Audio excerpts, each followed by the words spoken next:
এই ঝুম বৃষ্টিতে হঠাৎ করে খিচুড়ি খেতে মন চাইলো, তো বাসা যা ছিল তা দিয়ে খিচুড়ি বানিয়ে নিলাম। আর পাশাপাশি আরও কিছু রেসিপি বানিয়েছি যেটা আপনাদের সাথে শেয়ার করব এই ভিডিওতে। হ্যালো এভরিওয়ান, আসসালামু আলাইকুম, welcome back to my another blog, Bangladeshi blogger Anaya.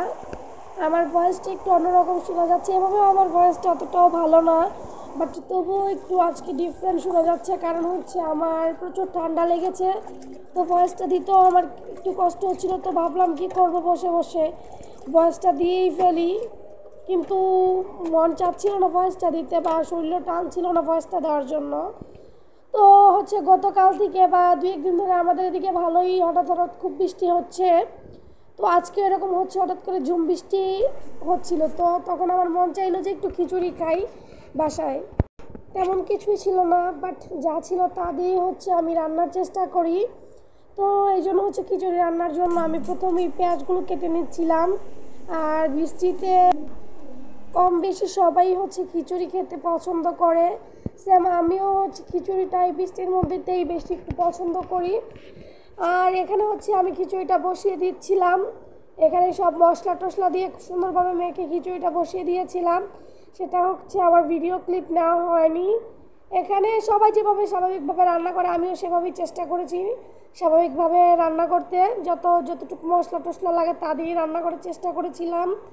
তো এরপর পাশাপাশি আমি চিকেন কেটে নিয়েছিলাম, চিকেনটা ধুয়েও নিয়েছিলাম, যেটার ভিডিও আমি খুব কমই নিয়েছিলাম, কারণ আমি খুব তাড়াহুড়োয় ছিলাম, তো তখন ভিডিও করার সময় পাইনি। ভাবছি যে তাড়াহুড়া করে বৃষ্টি থাকতে থাকতে আমার খাবারটা রান্না করে খেতে হবে। তো এখানে আমি খুব সিম্পলি সহজভাবেই আমি চিকেনটা ভুনা করে নিব, একদম হাতে মেখে সুন্দরভাবে। আর এই চিকেনটা এভাবে মেখে রান্না করতে আমার কাছে খুবই ভালো লাগে, আর খেতেও ভালো লাগে এভাবে রান্না করলে চিকেনটা। অনেকেই অনেকভাবে রান্না করে চিকেন, আমিও করি অনেক সময়, যখন হাতে সময় বেশি থাকে তখন নানাভাবে রান্না করি। তো আজকে আমার হাতে একদমই সময় কম ছিল, তখন তার জন্য আমি ঝটপট করে এভাবেই রান্নাটা করে নিয়েছিলাম। ম্যারিনেট হওয়ার পাশাপাশি আমার ভিডিওটা যদি সবার কাছে ভালো লাগে বা আপনাদের কাছে ভালো লাগে, তো আমার ভিডিওতে একটা লাইক করে কমেন্ট করে জানিয়ে যাবেন, এবং আমার চ্যানেলটা সাবস্ক্রাইব করে আমার পাশে থাকবেন। সব সময় চেষ্টা করব আমার দৈনন্দিন লাইফের সব ভিডিও আপনাদের সাথে শেয়ার করার জন্য। তো এরপরে আমি চুলায় মাংসটা বসিয়ে দিয়েছিলাম কিছুক্ষণ কষানোর জন্য। এরপরে আমি মিনিট 5 পরে মাংসটা যখন কষানো হয়ে গেছে, তখন আমি ঢাকনাটা নামিয়ে সুন্দরভাবে নেড়ে চেড়ে দিচ্ছিলাম যাতে নিচে একদম লেগে না যায়। তো আলহামদুলিল্লাহ মাংসটা খুব সুন্দরভাবে কষে গিয়েছে। তো এরপরে আমি পরিমাপ মতো পানি দিয়ে দিয়েছিলাম সিদ্ধ হওয়ার জন্য। আজকের মাংসটা আমি ভুনাই করব, তবু মাংসটা সিদ্ধ করার জন্য তো কিছু পরিমাপ পানি দিতে হবে। আর এর পাশাপাশি আমার খিচুড়িটাও হয়ে গিয়েছিল, যেটার ভিডিও আপনাদের সাথে শেয়ার করলাম। আমার খিচুড়িটাও মাশাআল্লাহ খুব সুন্দর হয়েছে। আমি অতটা ঝরঝরা রাখিনি খিচুড়িটা, কারণ আমি একটু আঠালো আঠালো খিচুড়িটাই পছন্দ করি এই বৃষ্টির মধ্যে, যেহেতু চিকেন দিয়ে খাবো। তো এরপরে আমি মাংসটার মধ্যে জিরা মশলা বাকি যা যা দরকার ছিল তাই দিয়ে দিচ্ছিলাম।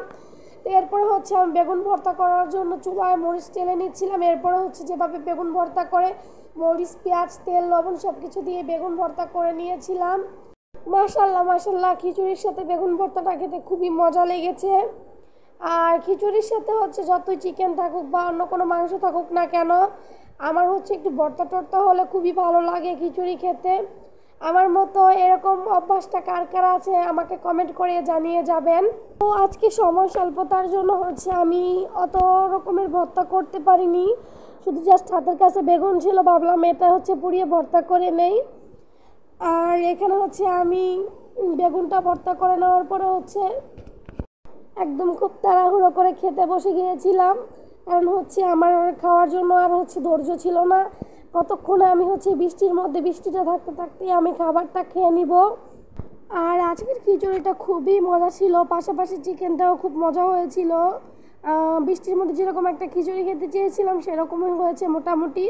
হাতের কাছে যা ছিল তাই দিয়ে বানিয়ে নিয়েছিলাম, আমার ইচ্ছেটা তো পূরণ হয়েছে।